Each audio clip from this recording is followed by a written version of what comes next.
iban a ser vacaciones de lujo. Más de 2.500 personas en un viaje único en la vida a través del hermoso Mar Caribe en el crucero más grande del mundo. Sin duda sería un viaje que nunca olvidarían, pero uno que desearían poder olvidar. En el puente, el capitán Tori Mira y su tripulación están por tomar decisiones que provocarán uno de los accidentes de crucero más dramáticos en la historia marítima, donde un oficial inexperto, una boya de navegación mal ubicada y una distracción momentánea convertirán una noche tranquila en una lucha desesperada por sobrevivir. Cuando se acercaba la medianoche del 15 de diciembre de 1998, el Monarch of the Seas navegaba por el Caribe. De la isla caribeña St. Thomas a Martinica, un viaje de unas 370 millas. Poco antes, un pasajero enfermó gravemente y el equipo médico no pudo atenderlo, por lo que al recorrer solo un tercio del camino, decidieron desviarse a Great Bay, en Saint Martin. Llegaron allí alrededor de las 12:30 de la noche. El capitán Mira, un noruego con años de experiencia marítima, estaba al mando de la embarcación. A las 12:40 am anotó en la bitácora que el barco iba a la deriva hacia el este a 0.4 millas náuticas al sur de Fuerte Ámsterdam. Era una deriva lo suficientemente lenta como para no ser motivo de preocupación para él. Mientras la embarcación derivaba, el médico y la enfermera acompañaron al pasajero anciano a tierra en la lancha Santa María, que llegó 10 minutos después de que el capitán lo anotara. Durante casi una hora, el enorme barco mantuvo su posición, con los motores en ralentí mientras esperaba el regreso de su personal médico. A la 1:25 de la madrugada, el médico y la enfermera regresaron a la embarcación. El registro del barco apuntó: lancha al costado con médico y enfermera, luego lancha fuera del barco. El capitán Mira tomó el control de la navegación él mismo, girando el barco a estribor desde su rumbo hacia el este. Luego estabilizó la embarcación para pasar al este del arrecife Prosélito. Es tanto un sitio popular para bucear como un peligro para la navegación. En el puente estaban presentes la capitana Mira, el capitán de personal Hans Andresen, el segundo oficial Mons Fielinger, quien era el oficial de guardia, un timonel experimentado fuera de servicio llamado Per Rold, y el timonel de guardia Frank Arturo Kruger, quien servía como vigía. Hans Andresen admitió más tarde a los investigadores que se sorprendió por la decisión de Mimmelsen navegar por el lado este del arrecife, pero sintió que no podía sugerir tomar la ruta más segura por el oeste, porque en el pasado sus sugerencias habían recibido una respuesta negativa por parte de la capitana Mira. Había tensión en el puente y a la capitana no le gustaba que cuestionaran sus decisiones, por eso lo que sucedió después fue aún más extraño. 3 minutos tras zarpar, la capitana Mira entregó la guardia de navegación a Fielinger. Antes de dejar el puente, él preguntó: ¿cómo vamos con la distancia a la boya?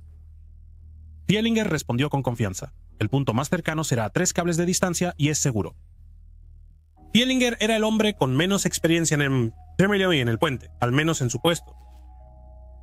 Solo llevaba 27 semanas como segundo oficial, aunque tenía más experiencia como marinero, pues empezó como operador de radio en 1988. Pero nunca había estado a cargo de la navegación mientras cruzaba el Mar Caribe de noche. Eso se convertiría en un problema. Lo que ni él ni el capitán sabían era que la carta náutica no tenía la información más reciente. La boya que señalaba el arrecife Prosélito fue desplazada unos 120 metros al oeste respecto a su ubicación en la carta náutica antigua. El capitán y el primer oficial eligieron el rumbo principalmente según lo que veían. Fielinger usó el asistente automático de trazado por radar,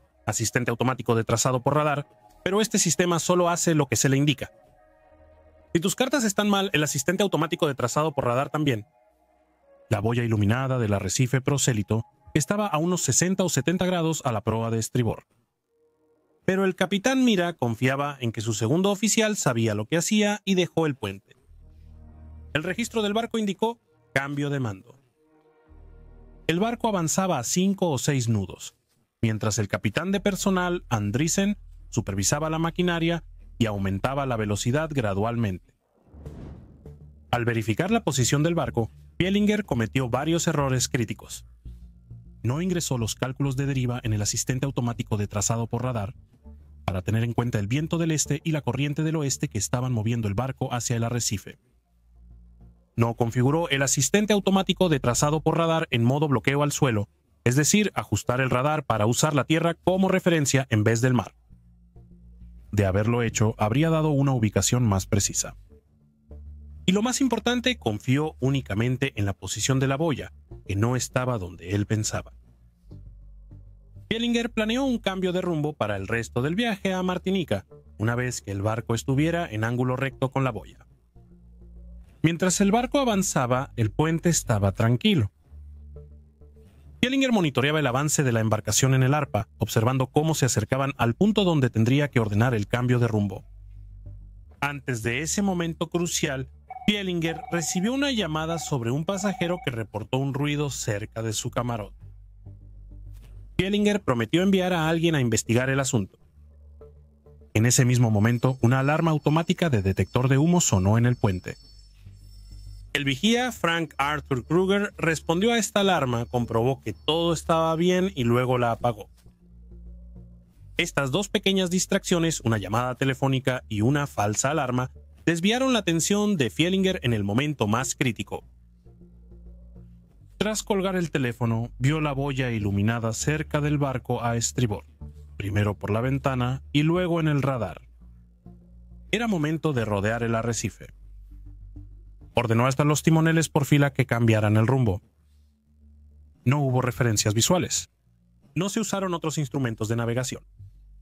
El único instrumento utilizado para determinar la posición del barco en relación con la boya fue el asistente automático de trazado por radar, y tanto este como sus operadores estaban equivocados. Alrededor de la 1:30 de la mañana, cuando el barco comenzó a girar a la izquierda, el Monarch of the Seas rozó el arrecife Proselite mientras viajaba a aproximadamente 12 nudos. Por suerte, el transatlántico no quedó varado permanentemente. Después de sentir el impacto sacudir el barco, el capitán Mira corrió de regreso al puente y asumió el mando del barco. El registro del barco anotó al capitán Thor Mira en el puente. El agua estaba entrando en varios tanques y compartimentos estancos, y la embarcación había bajado en el agua. El ingeniero jefe junior y el oficial de seguridad informaron que había demasiada agua en las salas de bombas 1 y 2, por lo que cerraron las puertas estancas 1 y 2 y se enfocaron en las fugas de las salas 3 y 4. 3 compartimentos del barco estaban totalmente inundados y varios más parcialmente. El arrecife de coral había abierto una enorme brecha a lo largo del casco de estribor, de 40 metros por casi 2 metros de tamaño. 2 tanques de diésel y uno de desbordamiento resultaron dañados, provocando un derrame de unos 380 litros de combustible. La tripulación se movió rápido. 5 minutos tras el impacto, todas las puertas estancas del barco fueron cerradas desde el puente, excepto la número 10, que el oficial de seguridad halló abierta y cerró manualmente. A la 1:36 am, el capitán Mira anunció: «Bravo, bravo, bravo», por altavoces, el código de emergencia del barco. El capitán consultó con su tripulación. No se estaban hundiendo, al menos no rápidamente, y no habían quedado varados en el arrecife. No tenía sentido desembarcar a los pasajeros enseguida. Se decidió que sería más seguro regresar a San Martín y encallar intencionalmente el barco en un banco de arena en Great Bay. Pero primero tenían que sacar a los pasajeros del barco, los 2.557. A la 1:47 se dio la señal de emergencia y se pidió a pasajeros y tripulación acudir a sus estaciones de emergencia y abandono. Se daban actualizaciones frecuentes por el sistema de altavoces en inglés, español, francés y alemán. Los botes salvavidas estuvieron listos para embarcar desde la cubierta de paseo a las 2:10 y 2:15. Se informó que todas las cabinas de pasajeros y tripulación estaban evacuadas a las 2:20. Afortunadamente, a pesar de la gran cantidad de personas a bordo, fue un procedimiento bien entrenado y bien ensayado. 15 minutos después, avisaron a huéspedes y tripulación que se prepararan. A las 2:35, el capitán Mira encalló intencionalmente el barco en un banco de arena en Great Bay, St. Martin, sin causar daños adicionales. El registro del barco anotó: barco encallado en Great Bay, St. Martin. Menos de 10 minutos después, un piloto de la Guardia Costera local subió a bordo del Monarch para ayudar. El capitán decidió que los pasajeros debían ser evacuados del barco y se comunicó con ellos por el altavoz para informarles. Por esa época empezaron a llegar reportes de personas heridas. Una enfermera pidió un equipo con camilla para ayudar y hubo reportes de otras lesiones menores, además de algunos casos de hiperventilación y pasajeros en pánico que necesitaron sedación leve, pero nada grave.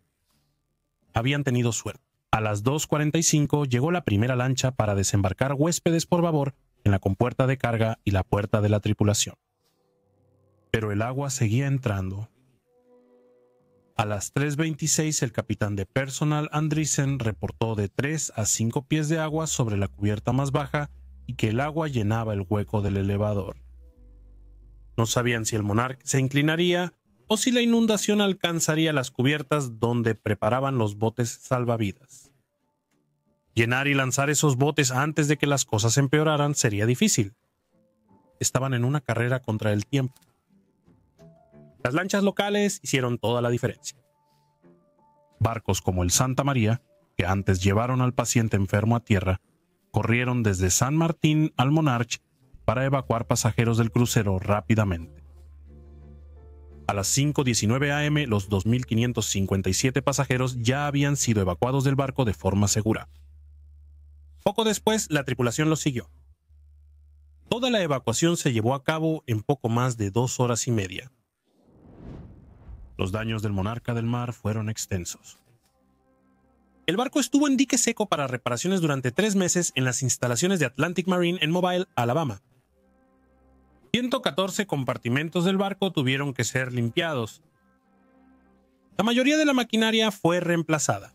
Se instalaron 460 toneladas de planchas de acero y se cambiaron 18 millas de cableado eléctrico.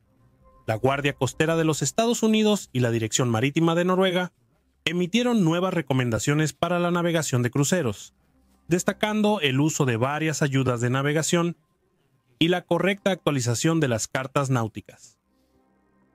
La investigación del investigador marítimo noruego y la Guardia Costera de Estados Unidos concluyó que el encallamiento del Monarca de los Mares fue causado por varias deficiencias humanas. Primero, la falla de la tripulación al no actualizar las cartas náuticas del barco para incluir un cambio en la ubicación de la boya que marcaba el arrecife Proselite, y la posterior dependencia de esta boya como el único medio para determinar la posición del barco. Ellos debieron haberlo sabido. Ellos, como todos los barcos en la zona, habían recibido un aviso que les informaba que la boya había sido movida. En segundo lugar, estaba la falta de experiencia por parte del segundo oficial, Fielinger. En tercer lugar, Fielinger falló al no usar varias ayudas de navegación. El propio Manual Internacional de Gestión de Seguridad de Royal Caribbean enfatiza lo importante que es no depender solo de una herramienta de navegación, especialmente durante la noche. Una de esas herramientas son tus propios ojos. En cuarto lugar, la tripulación del puente falló al no establecer un plan de viaje adecuado para desviarse a San Martín y salir hacia Martinica cerca del arrecife Proselite. Improvisar no es el protocolo habitual. Finalmente, las tensiones entre la tripulación del puente. Si hubieran escuchado las sugerencias del capitán Hans Andreasen, quizá habrían elegido una ruta más segura. Aunque el incidente del Monarch of the Seas fue aterrador, no se reportaron lesiones graves ni pérdidas de vidas. Y aunque los vacacionistas habían planeado ir de fiesta por todo el Caribe, no despertar en plena noche mientras su enorme barco chocaba contra un banco de arena, por una vez, aquí en Dark Records podemos darles un final un poco feliz. Todos sobrevivieron. Si encontraste interesante este video, por favor considera suscribirte, está ayudando mucho.